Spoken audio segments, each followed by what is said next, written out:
कायदे से बनाना, मेरे बच्चों की फोटो रहे मेरे साथ। वचन मांगने की प्रथा है जग में विख्यात, 5 वचन पर मांगता कन्या मांगे 7। आप सबने देखा कि अब से लगभग 1-1.5 घंटे पहले कन्या के पिता ने कन्या का हाथ वर के हाथ में सौंप दिया। पाणी ग्रहण संस्कार हो चुका है।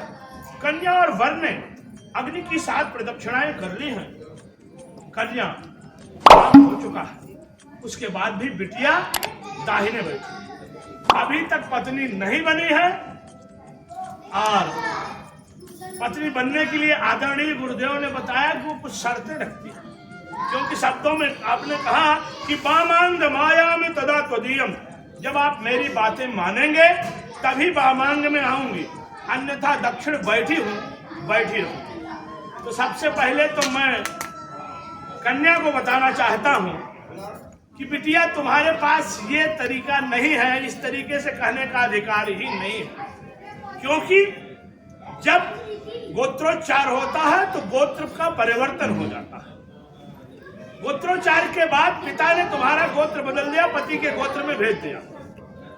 अगर तुम नहीं जाओगी तो कहां जाओगी? पिता के घर जाने का अधिकार नहीं बचा। पति के घर भी नहीं जाओगी तो जबरदस्ती करो, कहां जाओगी? उतना ही नहीं, कन्यादान के समय पंडित मंत्र पढ़ते हैं, वराय पात्राय श्रेष्ठा सिद्धा तुभ्यम संप्रत्ये। चतुर्थी का मतलब होता है अलग हो जाना। अब आज तुम पिता से अलग हो गई, पति के पक्ष की हो गई, अगर ये कहेगी कि मैं नहीं जाऊंगी तो क्या करेगी? इसलिए कन्या को शर्त रखने का अधिकार नहीं है, इसलिए कि सनातन धर्म के षोडश संस्कारों का सर्वोत्तम संस्कार है। मंडप यज्ञ कार्यक्रम में बनते हैं, ये यज्ञ है, यहाँ मंडप बना हुआ है। निश्चित ही बड़ा उत्तम कार्यक्रम है जिसमें कन्या और वर का विवाह हो रहा है। कन्या को वरदान मांगने का अधिकार है। शर्तें हिंदू धर्म में नहीं होती, ये संस्कार है। शर्तें सिर्फ इस्लाम धर्म में होती हैं, क्योंकि वो समझौता होता है। कन्या को शर्त रखने का अधिकार नहीं, वर मांगने का अधिकार है। 7 नहीं 70 मांगे, मेरा बच्चा देने के लिए तैयार है। लेकिन विवाह है क्या, पहले आप ये जाने। आज हम पाश्चात्य सभ्यता के अंधानुकरण में पागल हो गए।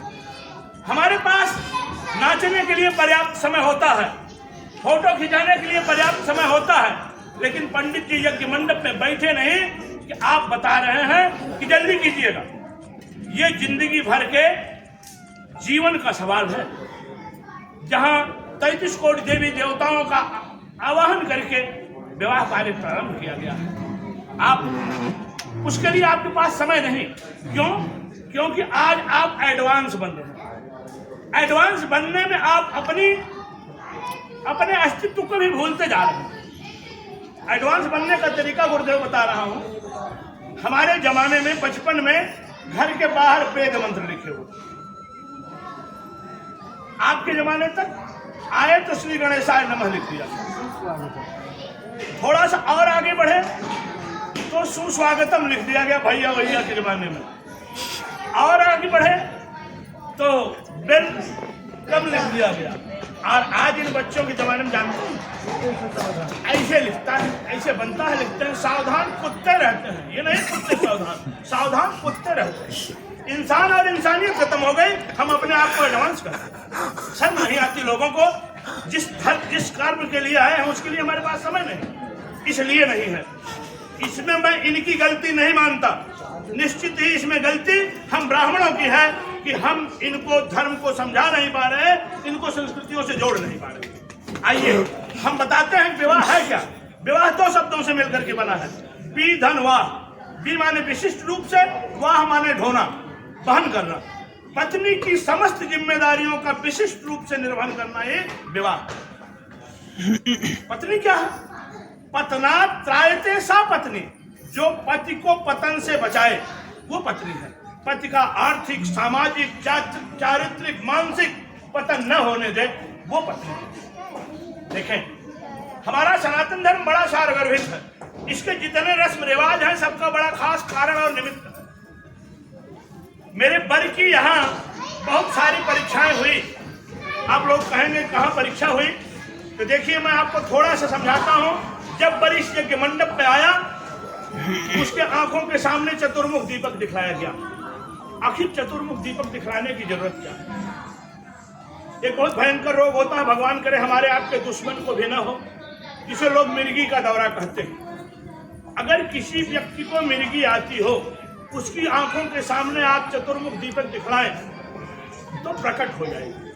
हमारे पूर्वजों ने, ऋषियों मनीषियों ने बहुत सोच समझ करके संस्कार बनाया था कि अगर वर में कहीं इस तरीके का रोग हो, हमको पता न चला हो, आज यहाँ प्रकट हो जाए, क्योंकि कन्या की जिंदगी का सवाल है, उसकी जिंदगी बर्बाद होने से बच जाए। ये संस्कार है। बताइए, वहां इस तरीके की कोई रस्म थी जिसके लिए आपके पास पर्याप्त समय था? वर उस परीक्षा को 100% अंक के साथ पास हो तुरंत। दूसरी रस्म हुई जो आज पहले हो गई, परछन जिसे कहते हैं। परछन लोढ़ा मुसर दिखाया जाता है। लोढ़ा मुसर दिखाने की जरूरत क्या है? वर को यह बताया गया कि बेटा, आज तक तुम्हारा ब्रह्मचर्य आश्रम था, कल से गृहस्थी प्रारंभ होगी। गृहस्थी में लोढ़ा की जरूरत होगी, मूसर की जरूरत होगी, खैलर की जरूरत होगी, सूप की जरूरत होगी। वैसे जमाना बदल गया, अब तो लोढ़ा मूसर चलता नहीं, मिक्सर चल रहा है। हमको लगता है पंडित जी अगले 10 साल बाद जब विवाह कराएंगे तो मिक्सर ही परछन करेंगे। तो ये तो इसका आध्यात्मिक कारण है, इसका बहुत खास वैज्ञानिक कारण है। यहाँ वर के बुद्धि की परीक्षा होती है कि कहीं वो दिमाग से पागल तो नहीं, ये परीक्षा ले ली जाए। अगर व्यक्ति मंदबुद्धि होगा, डरपोक होगा, जब आप लोढ़ा मूसर उसके सिर के चारों तरफ दिखाएंगे, खड़ा रहेगा।